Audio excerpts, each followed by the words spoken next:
বাতিল হতে পারে আরও কিছু রিক্রুটিং এজেন্সি লাইসেন্স। অনেক এজেন্সিতে ম্যাজিস্ট্রেটের মাধ্যমে নিয়মিত অভিযানও পরিচালনা করা হবে। জনশক্তি রপ্তানি খাতের সিন্ডিকেট ভাঙার পাশাপাশি প্রতারণা বন্ধে এসব উদ্যোগ নিচ্ছে সরকার। তবে লাইসেন্স বাতিলের মতো সিদ্ধান্ত নেয়ার আগে ভালোভাবে যাচাই বাছাইয়ের তাগিদ এ খাতের ব্যবসায়ীদের।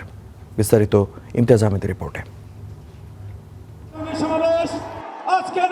নির্বাচনী প্রতিশ্রুতি অনুযায়ী আগামী ৫ বছরে ১ কোটি কর্মী বিদেশে পাঠানোর পরিকল্পনা রয়েছে বিএনপি সরকারের। এর অংশ হিসেবে ২০২৪ সাল থেকে বন্ধ মালয়েশিয়ার শ্রমবাজার খোলার চেষ্টা চলছে, কিন্তু সেই বন্ধ দুয়ার খোলার অন্যতম বাধা হয়ে দাঁড়িয়েছে রিক্রুটিং এজেন্সিদের সিন্ডিকেট। এবার সেই সিন্ডিকেট ভাঙতে কঠোর অবস্থানে সরকার। এরই মধ্যে ৪৯টি এজেন্সির লাইসেন্স বাতিল করেছে প্রবাসী কল্যাণ ও কর্মসংস্থান মন্ত্রণালয়। বাতিল হওয়া এসব এজেন্সির মধ্যে আছে সাবেক অর্থমন্ত্রী আ.হ.ম মুস্তফা কামালের স্ত্রী ও তার মেয়ের মালিকানাধীন প্রতিষ্ঠান। এছাড়া সাবেক এমপি বেনজির আহমেদ, জেনারেল মাসুদ উদ্দিন চৌধুরী, নিজামুদ্দিন হাজারি, ব্যবসায়ী নূর আলী, রুহুল আমিন স্বপন ও মাহবুবুর রহমান সঞ্জুর মালিকানাধীন এজেন্সি। প্রবাসী কল্যাণ প্রতিমন্ত্রী জানান, কোনো রাজনৈতিক বিবেচনায় নয়, বরং অনিয়ম ও দুর্নীতির অভিযোগের কারণেই লাইসেন্স বাতিল করা হয়েছে।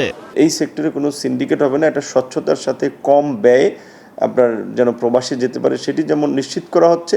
একই সাথে যারা এই ধরনের সিন্ডিকেট কিংবা প্রতারণা স্ক্যামের সাথে যারা জড়িত তাদের বিরুদ্ধেও আমাদের সরকার, আমাদের মন্ত্রণালয় কঠোর লাইনে আছে। এখন আমাদের সিদ্ধান্ত হচ্ছে যে এই মন্ত্রণালয় মাঝে মাঝে এই আপনার ম্যাজিস্ট্রেট দিয়ে অভিযান পরিচালনা করবে। ৩ বছরে ১০০ লোক পাঠাতে না পারলে লাইসেন্স বাতিল।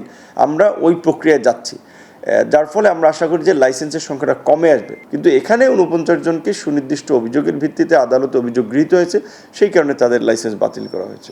তবে অভিযুক্ত এসব রিক্রুটিং এজেন্সির বিরুদ্ধে তড়িঘড়ি করে সিদ্ধান্ত না নিয়ে আরও যাচাই বাছাইয়ের পরে সিদ্ধান্ত নেওয়া উচিত ছিল বলে মন্তব্য করেন এ খাতের সঙ্গে সংশ্লিষ্টরা।